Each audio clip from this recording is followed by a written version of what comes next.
దేశంతో పాటు ఉమ్మడి కరీంనగర్ జిల్లా వ్యాప్తంగా రామాలయాలను అయితే కిక్కిరిసిపోయి ఉన్నాయి. ప్రస్తుతం అయితే నామ స్మరణతో అయితే అన్నీ అయితే మారుమవుతున్నాయి. అయోధ్యలో రామ ప్రాణ ప్రతిష్ఠ కార్యక్రమంలో భాగంగా అయితే లీడ్ స్క్రీన్స్ అయితే అమర్చడం జరిగింది. ప్రస్తుతం మనం రాజన్న సిరిసిల్ల జిల్లాలో ఉన్నాం. మనతో పాటు ప్రధాన అర్చకుడు అయితే ఉన్నారు. సార్ చెప్పండి, ఎలా ఉంది ఇవాళ అయితే జనాల తాకిడైతే ఎక్కువగా ఉంటుంది. లీడ్ స్క్రీన్స్ అయితే పెట్టడం జరిగింది.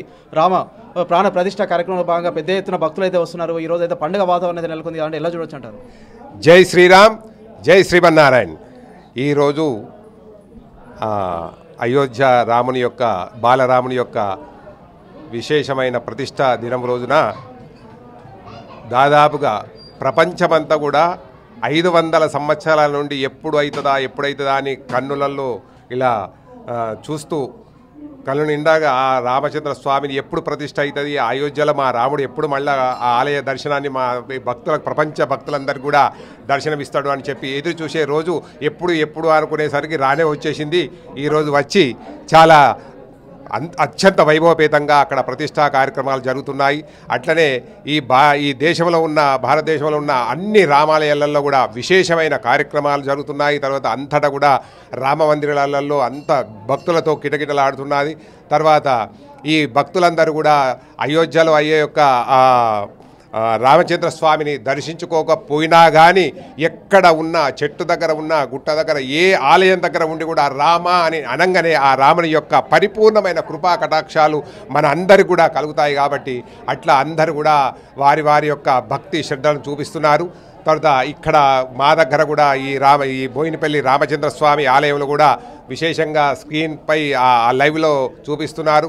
విశేషమైన భక్త జనం వస్తున్నారు. అందరూ కూడా దర్శించుకుంటున్నారు. కొబ్బరికాయలు కొట్టి అందరూ కూడా వాళ్ళ మొక్కులు నెరవేర్చుకుంటూ, అలాగే మా బోయినపల్లిలో కూడా జ్ఞానరాముడు వైకుంఠరాముడు చాలా విశేషమైన ప్రభావం చూపించే రామచంద్ర స్వామి కాబట్టి భక్తులు కూడా విశేష సంఖ్యలో వచ్చి రామచంద్ర స్వామిని దర్శించుకుంటూ రామనామ స్మరణ చేస్తున్నారు.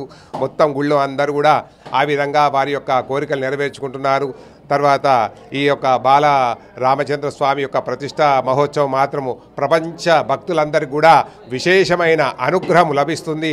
అందరూ కూడా పరిపూర్ణ ఆ రామచంద్ర స్వామి యొక్క పరిపూర్ణ అనుగ్రహంతో ఈ యొక్క భారతదేశం సస్యశ్యామలమై చాలా దినాభివృద్ధి ఎందుకుంటూ కూడా అందరినీ సుఖ సంతోషాలతోని ఆ రామచంద్ర స్వామి ఉంచుతాడు అని మేము అందరం కూడా ప్రార్థిస్తున్నాము. ఓకే, ఇంకొక విషయం చెప్పండి. రాముడు అంటేనే ఏకపత్నివ్రతుడు, తండ్రి మాట జవదాటని వాడు, అంతేకాకుండా రాజ్య పాలన ఎదిగిన వాడు అంటారు కదా.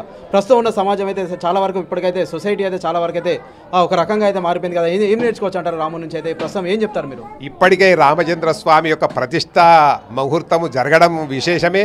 ప్రపంచమే మారిపోయింది. దాదాపు ఒక మన దేశం అని కాకుండా ప్రపంచ దేశాలలో కూడా ఎప్పుడు ఆ రామచంద్ర స్వామి యొక్క ప్రతిష్ట జరుగుతుందని అందరూ కూడా మతాలకు కులాలకు అతీతంగా కూడా అందరూ కూడా పెరుమాళ్ళ యొక్క దర్శనం కొరకు వేచి చూస్తూ 1000 కళ్ళతోని ఎదురు చూస్తూ వాళ్ళందరూ కూడా ఆ యొక్క స్వామివారి యొక్క కృపా కటాక్షాల కొరకు ఎదురు చూస్తున్నారు. ఆ సమయం రానే వచ్చింది. అందరూ కూడా ఆనందిస్తున్నారు.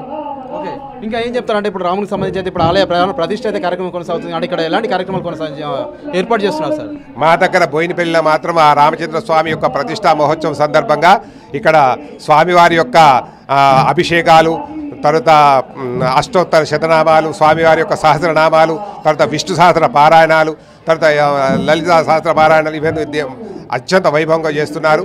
తర్వాత అందరూ కూడా వచ్చి దర్శనం చేసుకున్న తర్వాత వారికి విశేషమైన అన్నదాన కార్యక్రమం జరుగుతున్నది. ఈరోజు ఇక్కడ బోయినపల్లిలో కూడా చాలా విశేషమైన సంఖ్యలో భక్తులందరూ వచ్చి ఆ అన్నదానంలో కూడా స్వామివారి యొక్క ప్రసాదాన్ని కూడా స్వీకరిస్తున్నారు. తీర్థప్రసాదాలు కూడా ఆ స్వామివారి యొక్క కృపా కటాక్షాలు ఈ భక్తులందరూ కూడా ఎల్లవేళలా ఉంటాయని మేము మనస్ఫూర్తిగా వారి అందరు కూడా చెప్తున్నాము.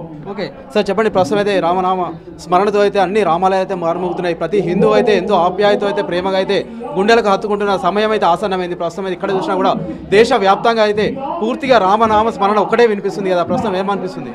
చాలా ఆనందంగా ఉంది ఇది జరగడానికి. ఎన్నో ఏళ్ళ నిరీక్షణ ఈ రోజు నెరవేరింది మనకి. సో ఈ రోజు మనం అత్యంత వైభవంగా సెలబ్రేట్ చేసుకోవాలి.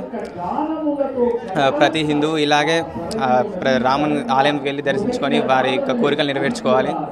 ఓకే, ప్రస్తుతం అయితే అందరైతే రామనామ స్మరణతో అయితే మారుమవుతున్నాయి. ప్రస్తుతం మనం రాజన్న సిరిసిల్ల జిల్లాలోని ఒక రామాలయంలో అయితే ఉన్నాము. ఇక్కడికి పెద్ద ఎత్తున భక్తులు అయితే వస్తున్నారు. పొద్దున్న నుంచి అయితే పూజా కైంకర్యాలతో అయితే నిండిపోయి ఉంది. ప్రస్తుతం దీనికి సంబంధించి అయితే చాలా దూర ప్రాంతాల నుంచి కూడా ఇక్కడికైతే భక్తులు అయితే వస్తున్నారు. మరిన్ని వీడియోస్ కోసం ఛానల్ ని సబ్స్క్రైబ్ చేయండి. లేటెస్ట్ అప్డేట్స్ కోసం వాట్సాప్ ఛానల్ ని ఫాలో చేయండి. అండ్ లింక్ డిస్క్రిప్షన్ లో ఉంది.